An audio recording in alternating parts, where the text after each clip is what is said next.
Welcome to English for Everyday Life. Today we're covering negotiating and persuading, essential skills for business, but also for everyday situations like agreeing terms with a landlord, discussing salary, or resolving a dispute. Negotiation begins with understanding the other party's position. Before jumping to solutions, ask, what's most important to you in this agreement? Or, where exactly does that leave us in terms of budget? Listening carefully gives you information and builds trust. Making an offer requires confident, precise language.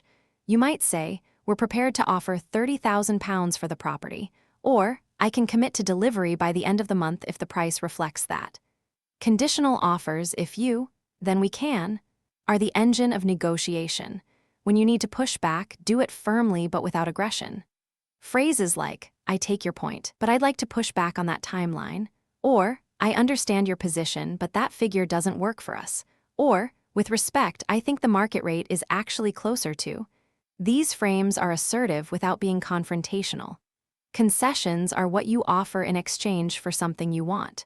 For example, we can accept a longer payment schedule if you reduce the deposit. A concession should always be conditional. You give something to get something. When you're close to agreement, move towards the close.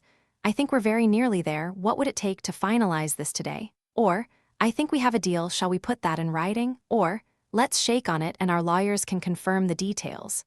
Your BATNA, best alternative to a negotiated agreement, is your plan B. Knowing your BATNA gives you confidence. If the negotiation breaks down, you have options. You might say, I'm hopeful we can agree, but I do have other options I'm considering. Today we covered opening, making offers, pushing back, concessions, and closing. Negotiation is a skill, and like all skills, it improves with practice. See you next time.